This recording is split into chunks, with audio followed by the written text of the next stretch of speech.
10, time for sports news. Here's Aya Balogun. Yes, indeed, some cheering news for the Gunners fans around the world. Well, Arsenal has qualified for this year's FA Cup final after beating the defending champions Wigan Athletic 4-2 on penalties at the Wembley Stadium. Now, Jordi Gomez opened the scoring for the championship side. That's from the penalty spot after Per Mertesacker, the German international, carelessly brought down Callum McManaman. Mertesacker made up for his early error with a close-range header to level up in the dying minutes of the game, which took the game to extra time. Gary Caldwell and Jack Collison had penalties saved by the Polish goalkeeper Łukasz Fabianski before Santi Cazorla, the Spaniard, scored the decisive kick for the Gunners. Now, the result keeps alive the Gunners' hopes of ending a 9-year trophy drought as they await the winner of Sunday's match, that's tomorrow, between Hull City and Sheffield United, also to be played at Wembley. Well, in the English Premier League, Everton is now 4th on the table after beating Sunderland at the Stadium of Light by a single goal. Well, West Brom's own goal in the 75th minute gifted Roberto Martinez's team a 7th straight win that keeps the Black Cats bottom of the table. With 6 games to go, Gus Poyet's side remains 7 points adrift of safety. At the Hawthorns, West Brom lost a 3-goal lead against Tottenham as Christian Eriksen's injury time goal left them 3 points clear of the relegation zone. Matic Vydra volleyed West Brom ahead on 25 seconds before Chris Brunt doubled the lead with a volley. The Spurs remain 6th on the table with 60 points.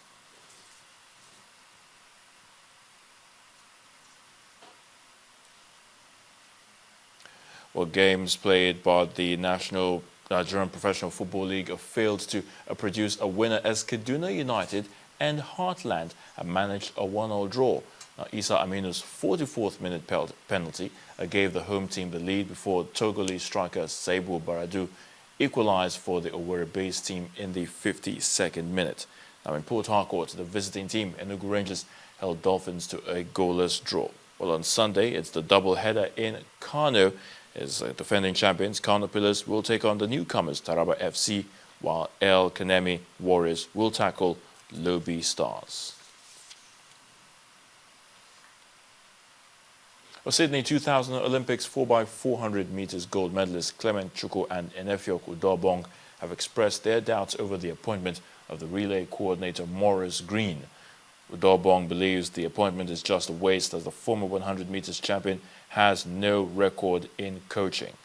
Well, the former athletes are of the opinion that if local coaches are given the necessary support with good infrastructure, they can perform better than their foreign counterparts. The duo reminded the Athletics Federation of Nigeria that in all the medals Nigeria won at the Olympics, there wasn't any foreign help, and that the funds that will be used to finance Green or his adventure, Maurice Green, could be put into better use. Well, the United States of America will have a team on the Formula One starting grid next year after the FIA accepted an entry from NASCAR's Gene Haas. Well, it follows an indication from the chief executive Bernie Ecclestone earlier this month that the 2 new teams are likely to start next season. According to Formula One officials, Haas has been accepted following a period of due diligence. The US last tried to get a team on the grid in 2010 at a time when Formula One was seeking significant expansion, but the plans failed to materialize.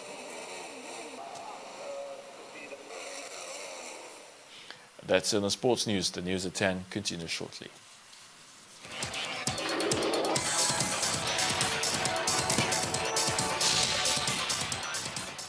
On the foreign scene, more seizures of official buildings have been reported in East Ukraine as tensions over the country's new parliament or new government rise. Earlier, gunmen seized government buildings in the town of Sovyansk in Ukraine. A Donetsk police chief quit after pro-Russian crowds marched on a police station demanding his resignation. The new government in Kyiv accuses Moscow of orchestrating the unrest. Ukraine's interim foreign minister urged Moscow to end provocative actions by its agents.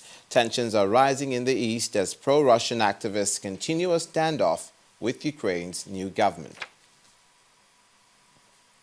Two bombs planted by suspected Maoist rebels have killed at least 12 people in the eastern Indian state of Chhattisgarh as voting continues in the general elections. Local police say the first blast hit a bus carrying election officials in the district, killing 7. The second attack, half an hour later, killed 5 policemen in an ambulance in the Bastar district. India began 5 weeks of general election polling last Monday. Officials said the bus in Bijapur district was blown up by a landmine as it traveled between Gudma and the town of Kutru. 4 people were injured. And finally tonight on the news at 10, when a Midwestern scrap metal dealer spotted a jeweled golden egg at an antique sale, he anticipated a money-making opportunity. He didn't quite realize how much he will profit on his $8,000 purchase. After failing to sell it because his will-be buyers thought it was overpriced, he decided to research the piece and discovered he was the proud owner of a $20,000 fortune.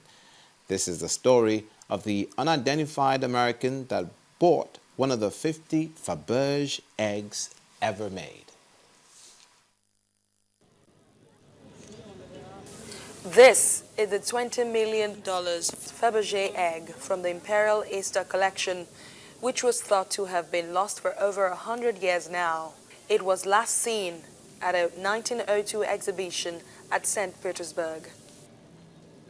Kieran McCarthy, director of a London-based antique shop, says it resurfaced in the most unusual way. It literally walked in through our front door. This is Wartsky, and I was sat at my desk here, and in walked a gentleman, very, very modestly attired, and incredibly nervous also, and he walked up to the desk, never said why he was here, but he handed me a sheaf of photographs, and in these photographs were pictures of the third Imperial Easter egg, the missing Fabergé treasure.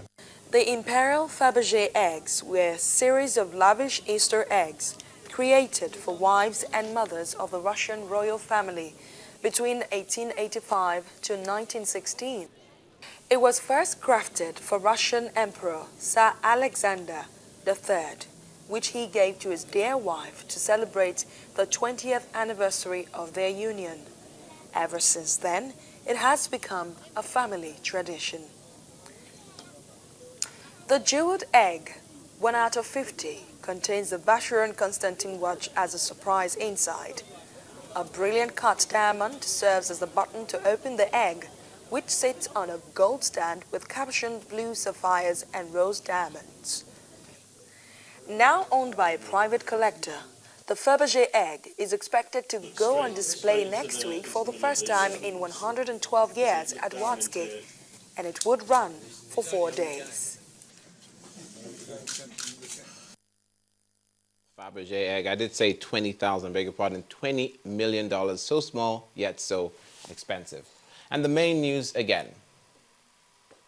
APC today held the local government congress in parts of the country with delegates choosing party executives through its consensus arrangement. Kayode Fahmi has emerged APC candidate in the forthcoming Ekiti state governorship election, just as Aruf Aregbesola today picked the party's ticket in Osun State. And armed men have seized the police station in the East Ukrainian city of Slovyansk as pro-Russian separatists continue to occupy official buildings in 2 other cities. And that's it on the news at 10 tonight. Thank you so much for watching. I am Olumide Macaulay from all of us here to have a good night.